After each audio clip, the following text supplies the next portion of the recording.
Hello and welcome to our link visiting scheme video giving guidance to volunteers who are considering befriending a link friend who has dementia. There are currently 850,000 people living with dementia in the UK, and this is set to rise to over 1 million by 2025.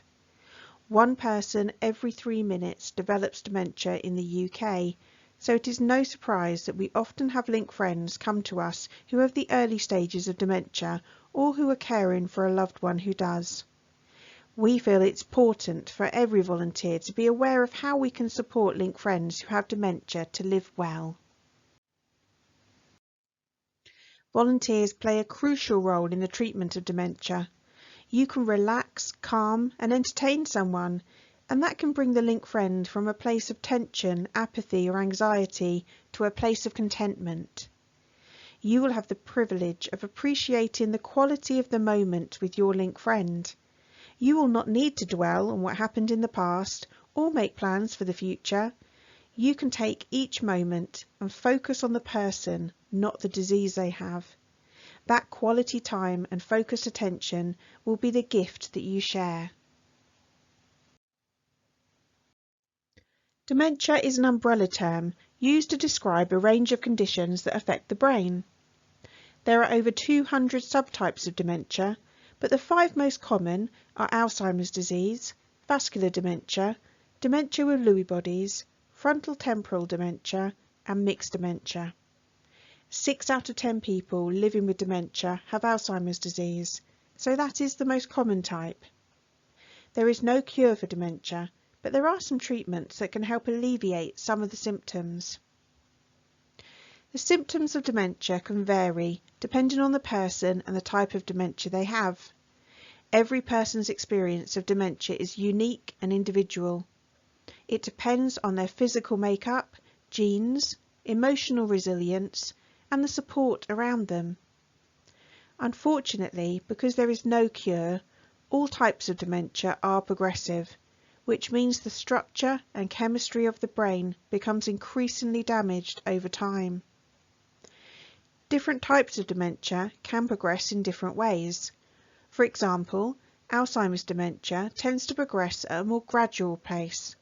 This can mean that those who are closest to the person may not spot the signs until the disease is quite far advanced. Vascular dementia is caused by mini strokes from blood clots to the brain.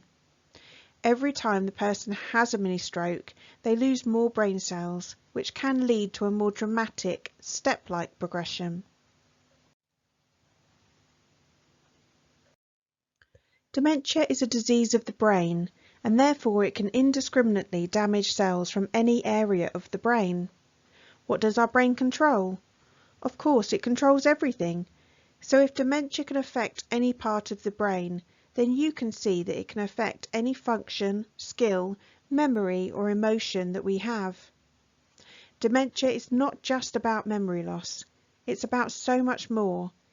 Here you can see just a few functions that our brains control that can be altered or taken away. Every diagnosed person is affected in a different way by this disease. It all depends on what part of the brain the dementia attacks. Here are some of the more common symptoms of dementia. A person living with dementia may experience difficulties with reasoning and problem solving, which can have an impact on their relationships and work. They may have increased memory loss for names of everyday objects, people or places. They might misplace things or use objects inappropriately. For example, they might try to eat soup with a fork or put their house keys in the fridge. They may experience changes in their mood, from feeling flat and apathetic to being depressed or experiencing mood swings. This can be one of the hardest symptoms for their loved ones, as it can feel like their personality has changed. They might have spatial awareness issues. For example, they might have difficulty sitting in a chair or managing stairs, as their brain isn't judging the distances well enough. Or they may see patterns on tablecloths or floors as 3D and attempt to pick them, or be scared of falling. They might have language problems, and that can include difficulty with word finding, slurred speech, or jumbled sentences. The person may experience disorientation, and this can sometimes be the first obvious sign. They might lose their direction when driving or walking in very familiar places. For some people, sequencing of tasks will become more difficult. They may struggle to know the order they need to do everyday tasks, such as getting dressed or making a cup of tea. With some types of dementia, hallucinations can be common. This can be with any sense, so they may experience sights, sounds, or smells that are not real.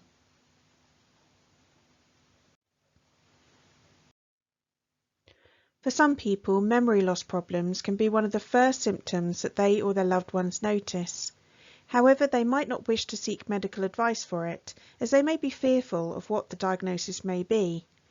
It is important to be aware that there are many other health issues that can cause memory loss, many of which are completely treatable, either through medication or talking therapies. The quicker they go to the doctor, the quicker they will be able to receive treatment and feel better. Their GP should always be the first person to talk to. There is a process to being diagnosed with dementia. First of all, you or someone close to you has to become aware that something has changed for you and is causing you a problem. Then you have a conversation with your GP, who will test your blood and urine and eliminate any other possible causes for the changes that you're experiencing. If they find nothing else, they will refer you to the local memory clinic, where you'll be given cognitive testing ranging from simple tasks such as drawing a clock face and putting a time on it, to saying the alphabet backwards and remembering simple phrases over a short period of time.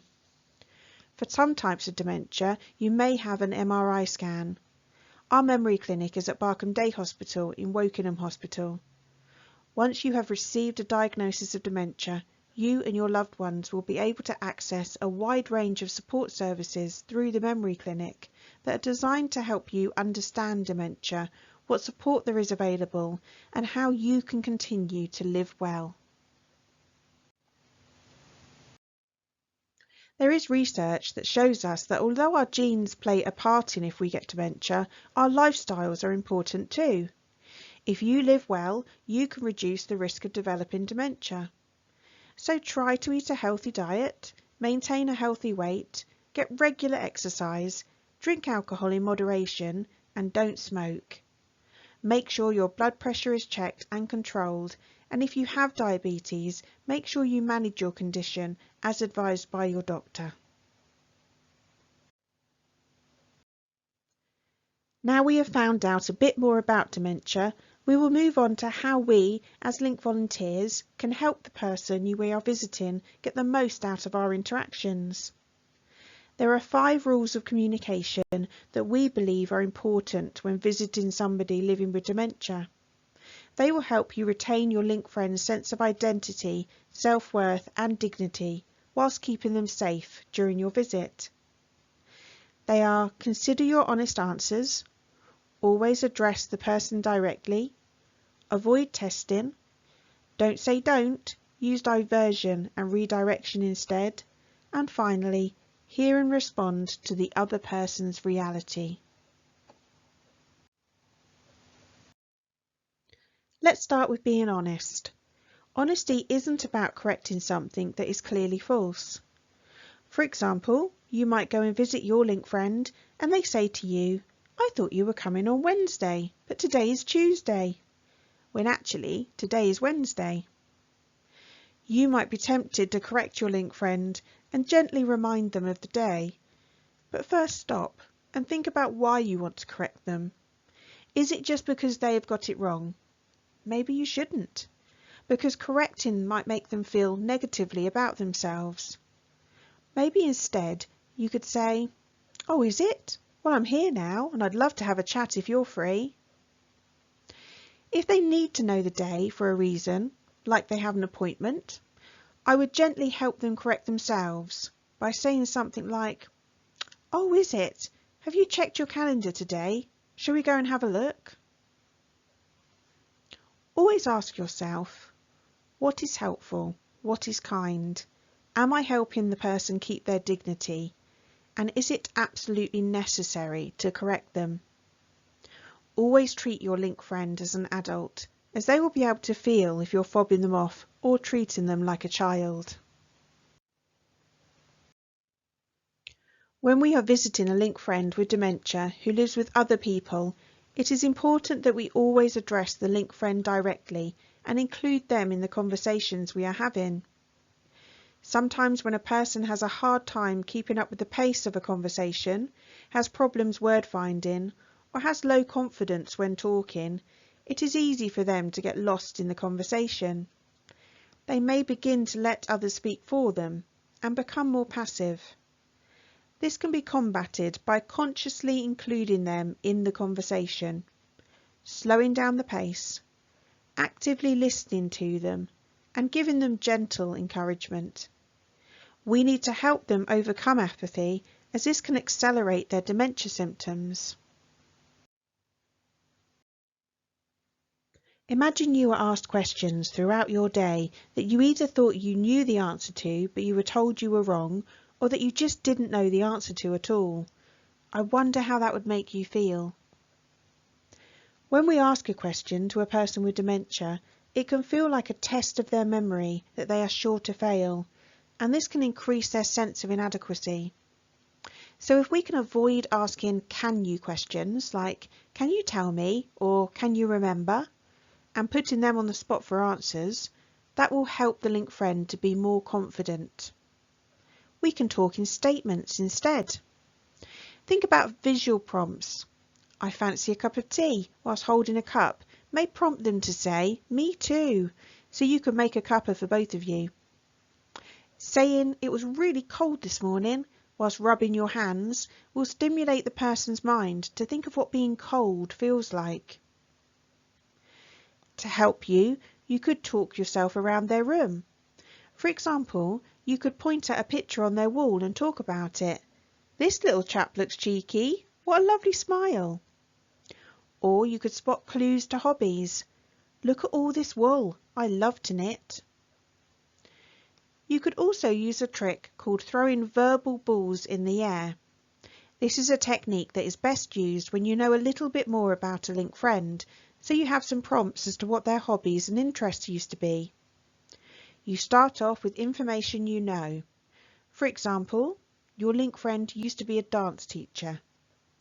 Then you bring up a statement related to it. "I watched a programme with ballroom dancing on TV this week. There were so many beautiful dresses. I loved it." Then you wait for a response or a spark of recognition. They might reply, "I used to love to dance. I remember a red dress that my wife used to wear." Then you can have a chat about it.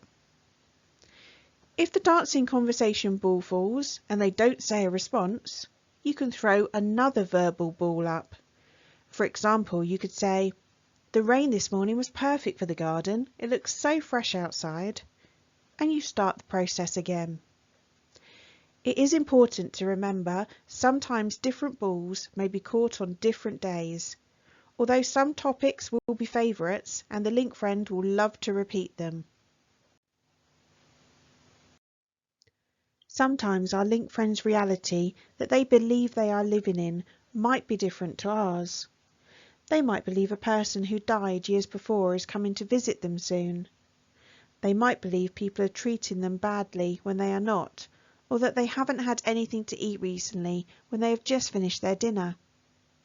The link friend is not consciously doing this.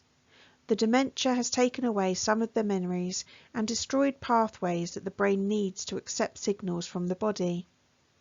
They believe what they are saying as strongly as you may believe the opposite.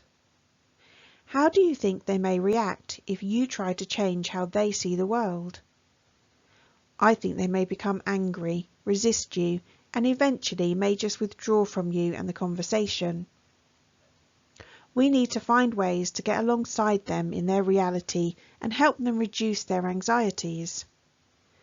For example, one day I visited a lady who had dementia and was living at home with her husband. Her husband was very stressed in his caring role. He said that his wife kept seeing a cat that didn't exist, She said the cat kept howling to be let out, and she shouted at her husband to open the door for it. Her husband would try to reason with her that the cat didn't exist and she was seeing things. They were both very frustrated at each other as they both felt they were right. After chatting to her husband, I suggested that he try to open the back door every time she asked him to, so he could get alongside her in her reality, as she wasn't responding well to his honesty. The next time I visited them, her husband said it had worked. He had opened and closed the door, and then she settled down and stopped hearing the cat for a bit.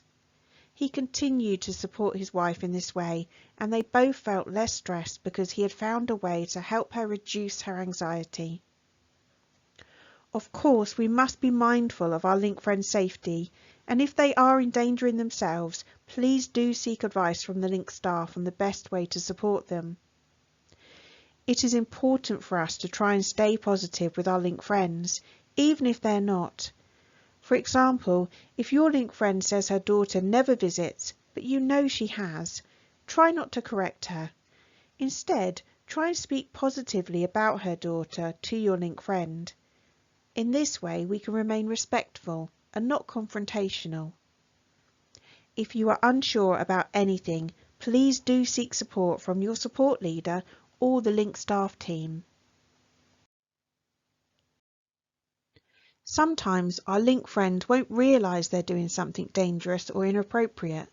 They might forget about the hob being on, or that they can't make a cup of tea safely. If you say don't, how might they react? If another adult told me not to do something that I think is perfectly safe, I wouldn't react well. It's kinder and more effective for us to be changing the subject and the focus for our link friend. It is important to create the diversion first, however, so they don't feel you're directing them.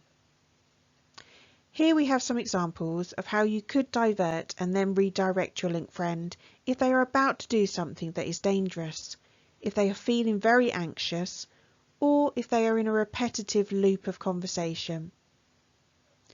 You could divert them by saying, "I saw the newspaper today. There's a really big article about a new car park in town. That'll be good news." Then you could redirect them by saying, "Your garden is looking really beautiful today. Shall we have a look at it? It's such a nice day." So they are redirected away from what they were doing. Bridge phrases can also help the link friend get out of a loop of thinking that's causing anxiety or worrying behaviour. For example, if they're stuck on the same question or the same story. They are expressions to help move along the conversation, but not to do a complete 180 change. For example, if your link friend kept asking you if the post had come and was in a repetitive loop, you could answer, "No, I don't think the post has come yet. But that does remind me of my granddad telling me about all the things he had delivered to his door. He used to get big ice chunks delivered right to their doorstep." And then you could talk about childhood memories from there.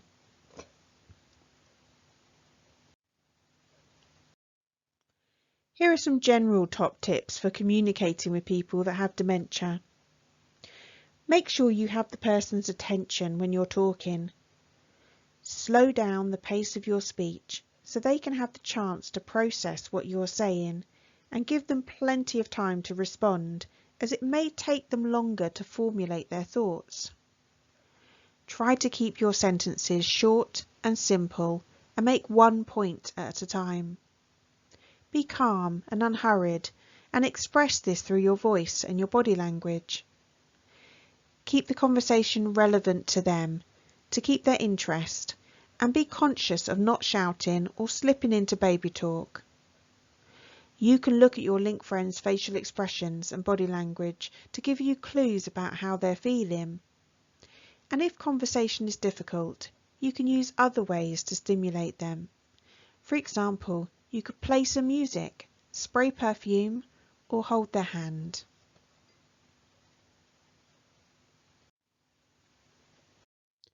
This piece of writing illustrates the points that we have been making in this video. When you love someone with dementia, never argue, instead agree. Never shame, instead distract. Never lecture, instead reassure. Never remember, instead reminisce. Never say I told you, instead repeat.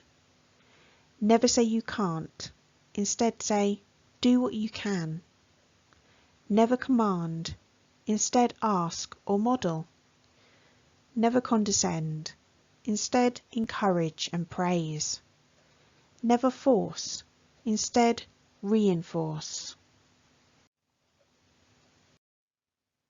We need to remember the informal carers who are looking after the person with dementia. Informal carers are whoever is caring for the person with dementia and not being paid for it. They are often the spouse or child, but can also be siblings, friends or neighbours. This can be a very stressful role, and they might not be aware of the support that is available to them in our area. The carers themselves are often facing a loss of status and are grieving their relationship. They will have experienced a change in their role that they have little control over. Sometimes they may struggle to keep up with the pace of change in their loved one's condition. It's important that we support them as well, and the link staff can signpost the carer to other organisations if they are struggling in any way. As volunteers, we must always be communicating with the carers of our link friends and showing compassion and empathy towards them. Being aware of the signs that they might not be coping and alerting the link office if there are any concerns. Please remember that the link staff are here to support you in your volunteering role. You can contact us to check you are doing the right thing or access more information about how dementia is affecting your link friend. We can also help you signpost to other organisations and services that they may need. Please use your link support system. We know that dementia is a progressive disease and that your link friend's health will change over time. This might mean that there may be a point where your visits or calls may be too much for you. If you are not enjoying your visits anymore, please do let us know. It might mean that we can link them with a new volunteer, or it might mean that your link friend's needs have now become too complex for a volunteer befriender and they need a different type of support. Thank you so much for listening to this video. We hope that you have found it useful. If you have any questions, would like to talk about the content of this video, or you would like to chat about your personal experiences, I run a 1-hour group volunteer discussion session about befriending someone with dementia for volunteers who have watched this video. Please contact me to find out the dates for the next session. There are morning and evening dates available. Take good care, and I look forward to seeing you again soon.